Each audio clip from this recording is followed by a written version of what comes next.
It's exactly how, like you asked me, who are they? And it's a collection. It's a collection of, I don't think anyone knows, and I'm not proclaiming to know, but it's a collection of those bloodlines and those 13 families that really have a root in a lot of this and a lot of what you see.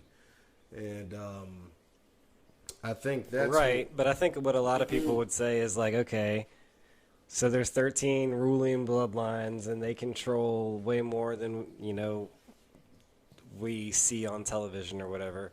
What do we do? Like what's the solution? How do we well, proceed? we're part of the solution. What we're doing right now is a step in that. I think coming together, being able to talk about these topics, being able to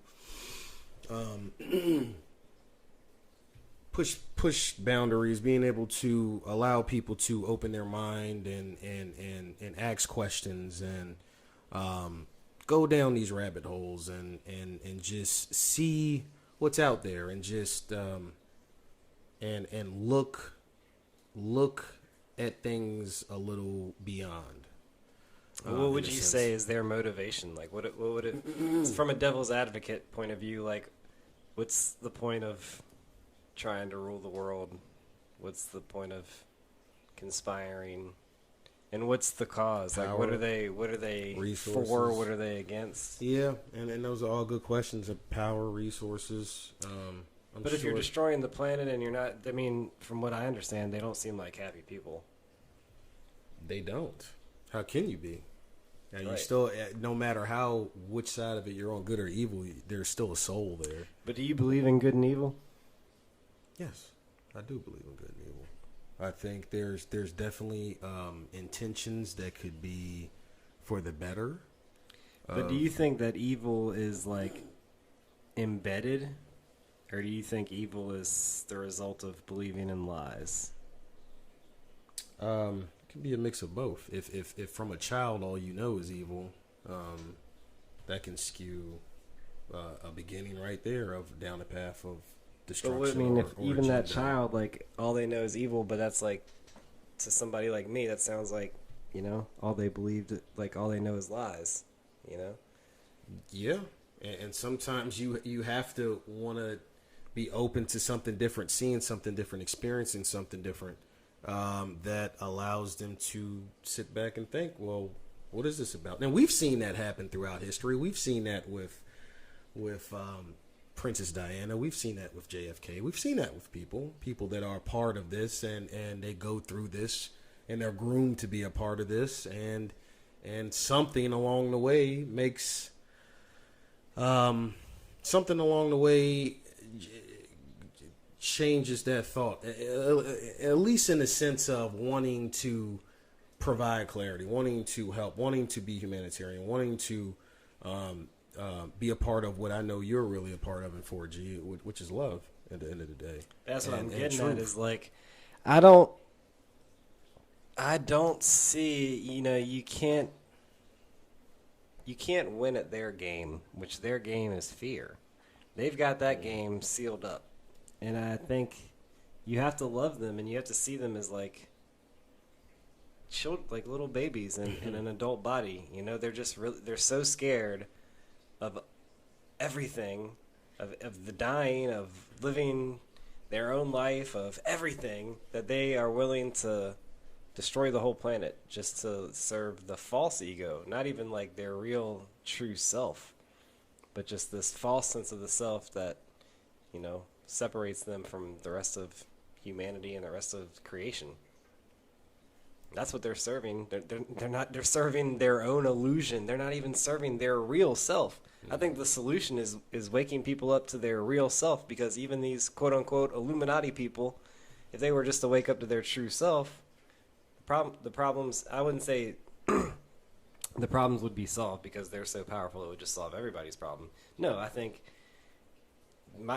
as far as I'm concerned, my problem is already solved, because I see the problems as the way that we perceive the world, and it can only be changed on an individual basis. You can only control what you can control. You can Right. only agree to Well, what you can agree to. But we do have to, share that wisdom or understanding or whatever you want to call it. Whatever makes it sound not so egotistical. It is so egotistical, or allowed to be so quickly pigeonholed into something instead of it just naturally just being what it is. Right. Just a means of looking, asking, digging, wanting to know more, wanting to desire that. And I think as a collective is when things can become accomplished and things get answered. And right. And that's what the true self is. It's a part of a collective. And that's what, the suppression of the tribal lifestyle is really about. Cutting you off from your tribe, cutting basically any tribe that doesn't live like our tribe. I love that you said that right there, because when you look at what happened to indigenous people, it's part of what's happened to a lot of other cultures in general. Any indigenous culture. Right. Just exactly breaking up, separating, pulling apart. It all ties back to that theme. Even what's happening at the borders and stuff, it still ties back to that, breaking up family,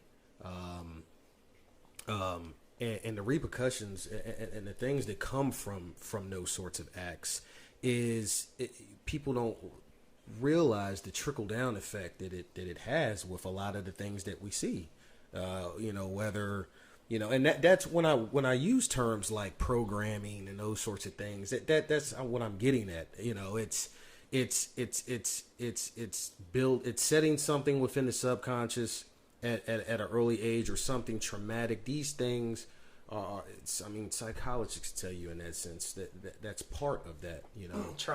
Trauma, early age and trauma. Yeah, absolutely, and it's a lot of it going on in a lot of different ways. I mean, this is why we're seeing the generation of depression and mental health, and why it's become such a hot topic. Not that it hasn't been a part of culture for a long time in a sense, but you're seeing it now more than ever, and I believe a lot of it goes back to social media and wanting to live that. Connected more than ever, but not on a real level though. Not on a real level. Right. Yeah. It keeps coming to me. It keeps coming back to the 4 agreements.